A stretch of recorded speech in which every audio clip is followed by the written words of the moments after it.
پەیوەندیەکانی نێوان هەولێر و بەغدا بەردەوام بە ئاڵۆزی و ناتەبایی تێپەڕ دەبێتن و پاش بەڕێوەچوونی پرۆسەی ڕیفراندۆمیش هەرێمی کوردستان هەموو هەوڵێکی بۆ ئەوەیە بەغدا پێشوازی لەوە دیارێن بکات بۆ دەستپێکردنەوەی کۆبوونەوەکان. چاودێرانی سیاسی ڕایان وایە پێویستە پەلە بکرێت لە ئاساییکردنەوەی دۆخی چەقبەستووی نێوان هەولێر و بەغدا و کارکردن بۆ کۆتایی هێنان بە ئاڵۆزیەکان. لە هەموو حالەتێکە ئێمە بوونی پەیوەندیەکی نۆرمەڵ بوونی پەیوەندیەکی باش و ئاساییانە لەگەڵ بەغدا ئەمە لە هەموو کاتێکە لە قازانجی خەڵکی کوردستانە. بەداخەوە ئێمە بەر لە ریفراندۆم پەیوەندیەکانی خۆمان گەیاندە ئاستێک کە لە بەرشەوەندی هیچ لایەکمان نەبوو دوازار بە زیانی ئێمەشکایە. بۆیە ئێمە بەر لە ریفراندۆم باسی ئەوەمان دەکرد لەگەڵ بەغدا ئێمە ئەگەر جیاش بینەوە بەڵام دراوسەیەکی مهمە تەأسیری ئەمنی اقتصادی بازرگانی سیاسی ئەمانەی هەموو لەسەر هەردوو لامان لەسەر یەکەمانە.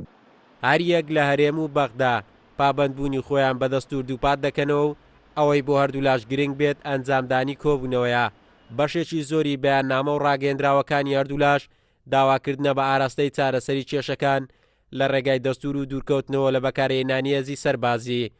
نوێنەر و باڵوێزی وڵاتانیش لە عێراق داوای کۆبوونەوە گەیشتنەیەکی هەردوولا دەکەن. پەیوەندی لە نێوان هەولێر و بەغدا بڕاوە پچڕاوە پەیوەندیەکە نەماوە ئێستا پێویست بۆ دەکە جارشکە ڕایالەک دروست بیتەوە ئەو پەیوەندیانە دروست کرێتەوە.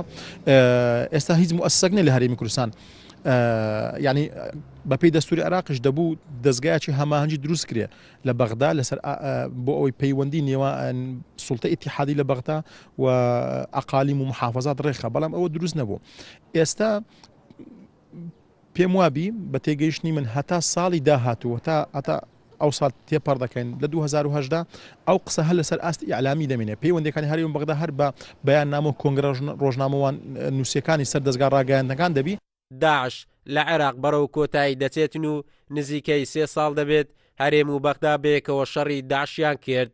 بەڕێوەچوونی پرۆسەی هەڵبژاردنەکان لە عێراق نزیک دەبێتەوە و هەم هەرێم و هەم بەغداش دەیانەوێت لە ڕێگای کۆبوونەوە هەنگاو بۆ چارەسەری ئاڵۆزیەکان بنێن.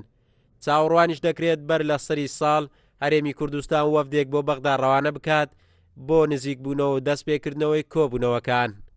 قارەمان جەوهەر، کورسات نیوز، هەولێر.